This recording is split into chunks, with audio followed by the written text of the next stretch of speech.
तो हेलो बच्चों, कल के वीडियो में हम लोग समीकरण सॉल्व करना सीख लिए थे, जो कि 1.2 में हम लोग थे ना। 1.2 में हम लोग क्वेश्चन को सॉल्व कर लिए थे और वह बहुत ही अच्छे से हम लोग सीख लिए होंगे। शायद अब क्वेश्चन उस टाइप का क्वेश्चन बहुत ही आसानी से हम लोग बना सकते हैं ना।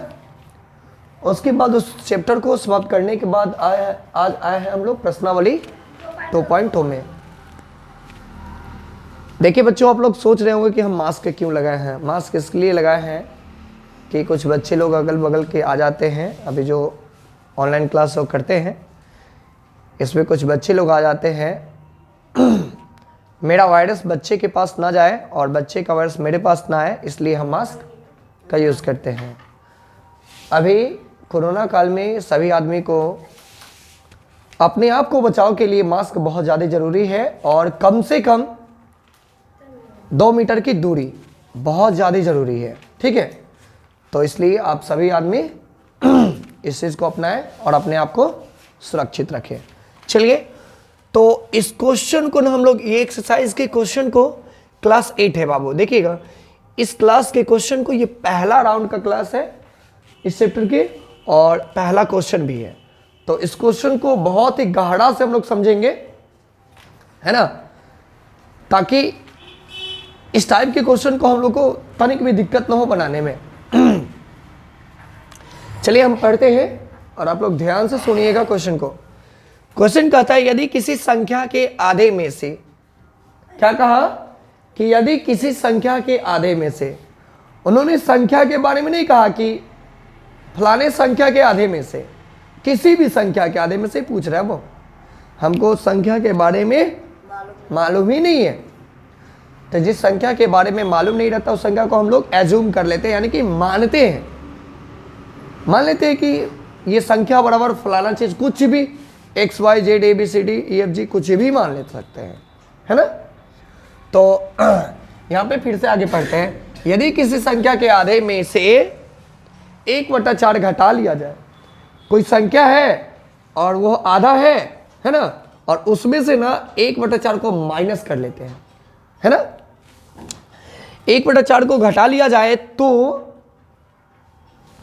1/8 प्राप्त हो जाता है।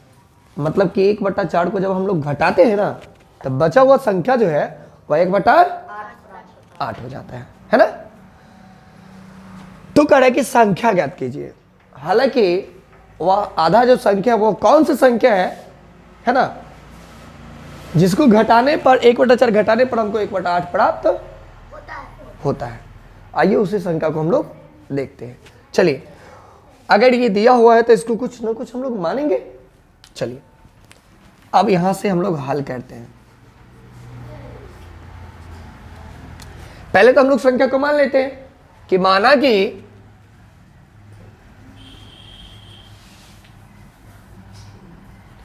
संख्या बराबर x। ये तो संख्या पूरा है, कोई भी संख्या है ये पूरा है। इसको हम लोग को क्या करना है, आधा करना है सबसे पहले। तो किसी भी संख्या को आधा करने के लिए उसमें 2 से भाग लगाते हैं। अब क्वेश्चन क्या कहा कि किसी संख्या के आधे में से, अब चलेंगे प्रश्न से।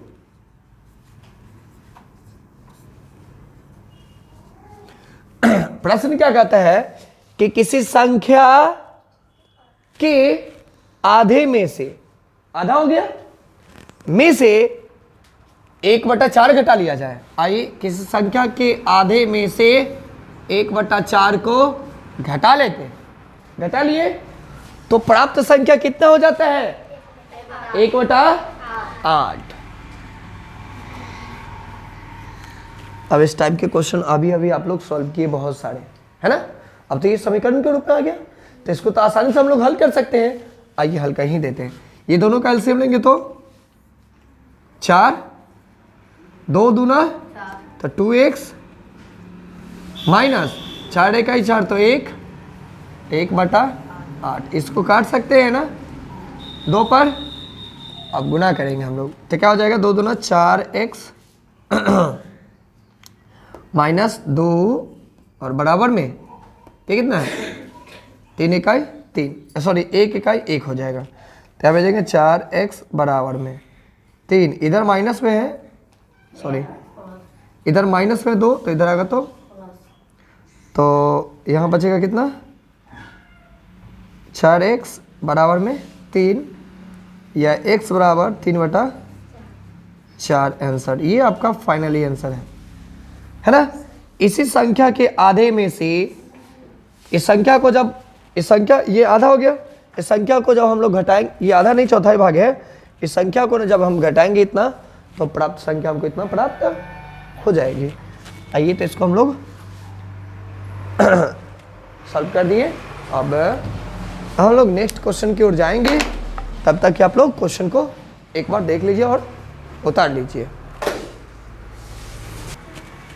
तो देखिए बच्चों, क्वेश्चन को हम लोग चेंज कर दिए हैं। इससे पीछे वाले जो क्वेश्चन जो था उससे डायरेक्ट कुछ अंक को भी चेंज कर दिए हैं, है ना, और उसके थोड़ा सा लैंग्वेज को चेंज किया, जहां पे हरा कलर से लिखा होगा, ब्लू से, सॉरी, क्या कह रहा है कि यदि किसी संख्या के आधे में से नहीं कीजिएगा, आधे में, यदि किसी संख्या के आधे में 3/4 जोड़ दिया जाए तो 4/12 प्राप्त होता है। संख्या याद कीजिए। अब वहां पे तो था घटा लिया जाए और यहां पे जोड़ दिया जाए, बतवा तो सेम है। फिर मानेंगे ना इसको हम लोग, माना कि संख्या बराबर x और इस संख्या को आधा कर देते हैं और प्रश्न कहता है कि संख्या के आधे में जब कितना जोड़ा जाता है, ये संख्या के आधे में 3/4 को जोड़ दिया जाता है तो प्राप्त संख्या 4/12 हो जाता है। तो दोनों का एलसीएम लेंगे 4 दूना तो 2x प्लस ये कितना हो जाएगा बाबू, 3 इकाई 3 बराबर 4 तिहाई क्रॉस गुना 4। अब यहाँ पे हो जाएगा 6x बराबर 4 माइनस 9 या 6 बराबर -5 या x बराबर -5/6। ये संख्या है आपका, ठीक है ना। ये संख्या को ज्ञात करना था। तो प्लस वाला होगा तो जोड़ लेंगे और घटाने वाला होगा तो घटा लेंगे, कोई दिक्कत नो, क्लियर है। इस टाइप के क्वेश्चन को आसानी से हम लोग बना सकते हैं। आते हैं हम लोग नेक्स्ट क्वेश्चन की ओर, उतार लीजिए इसको। तो देखिए बच्चों, एक एग्जांपल देकर के उस क्वेश्चन को, मतलब कि एक जो क्वेश्चन बनाए थे वो प्लस वाला और माइनस वाला दोनों वाला हम समझा दिए थे ना।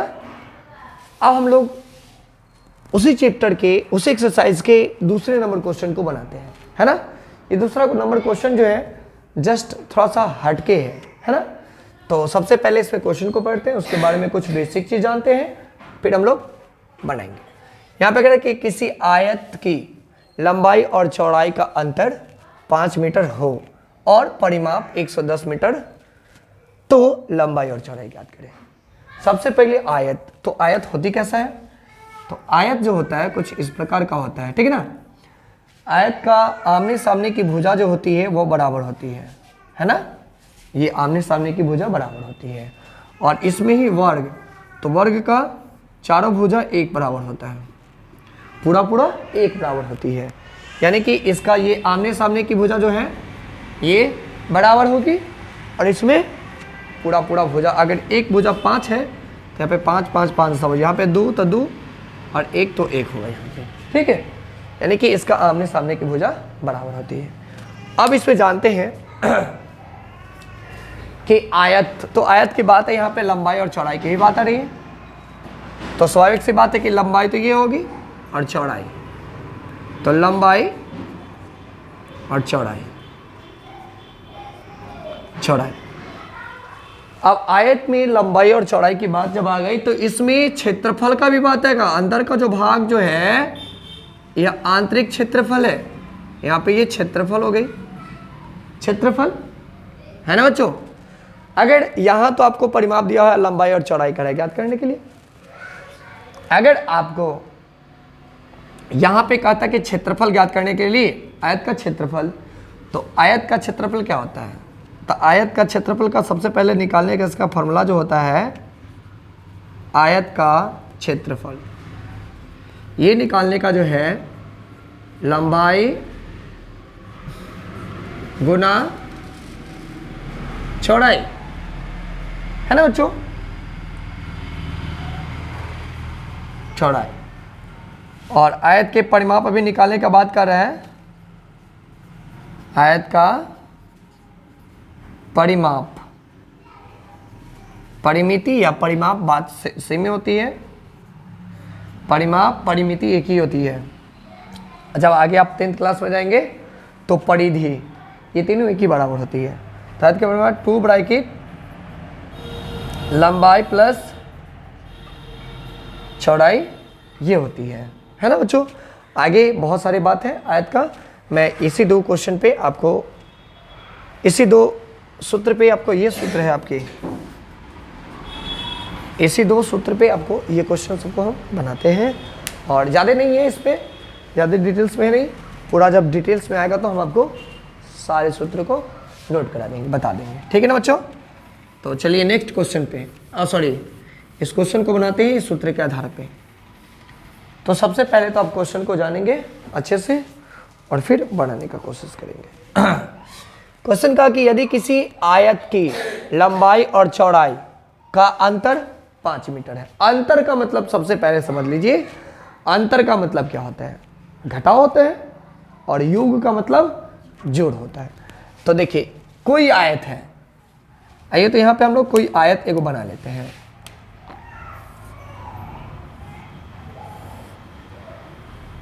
यहाँ पे कोई आयत है ना, यहाँ पे हल लिख लेते हैं, हल।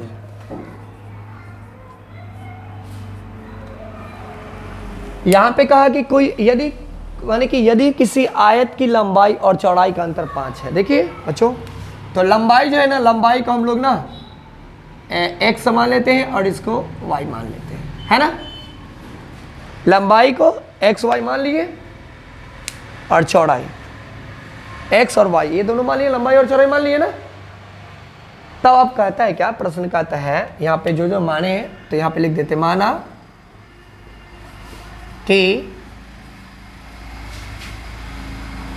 आयत की लंबाई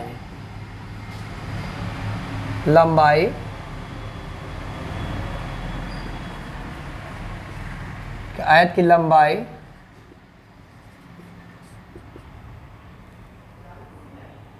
लंबाई बराबर x तथा चौड़ाई बराबर y, ये है ना। तो लंबाई और चौड़ाई, तो यहाँ पे प्रश्न क्या कहा, प्रश्न से आयत की लंबाई और चौड़ाई जो है इसका मतलब कि अंतर जो है यह 5 है। जब दोनों को जब घटाएंगे यानी कि x में से y को घटाएंगे तो इसका अंतर 5 के बराबर आ जाएगा। इसको हम लोग ना समीकरण 1 मान लेंगे, है ना। चलिए आगे का माने कि क्वेश्चन पढ़ते हैं। और परिमाप 110 हो तो लंबाई और चौड़ाई याद करें। तो परिमाप बराबर क्या होता है, 2 ब्रैकेट लंबाई प्लस चौड़ाई,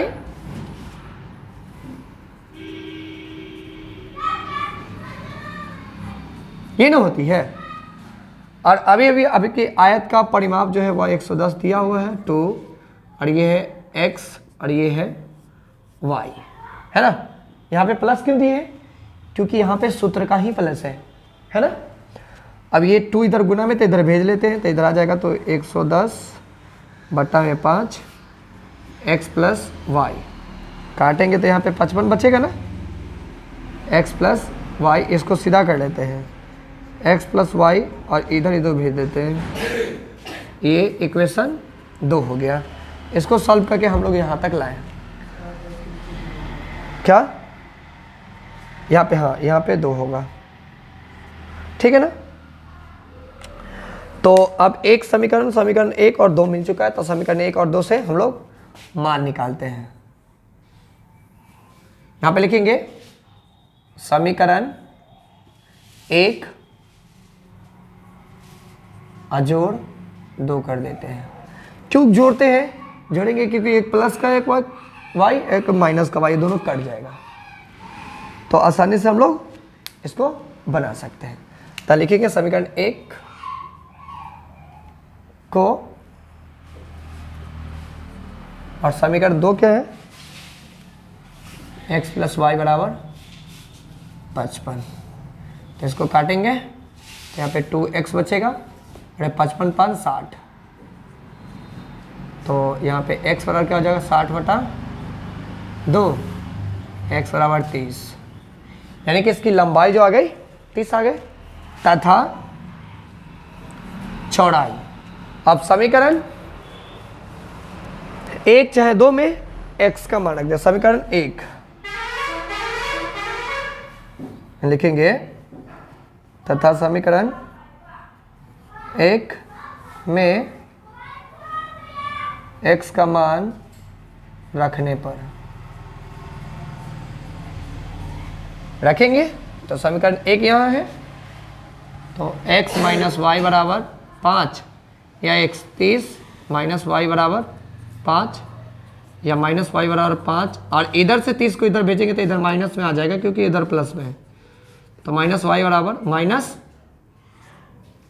-25, और ये माइनस से माइनस को कर दीजिए तो y = 25। अब आयत की लंबाई कितना आ गया, आयत की लंबाई आ गया 30, और ये चौड़ाई जो है वह 25 है। तो यहाँ पे लिखेंगे अतः लंबाई बराबर 30,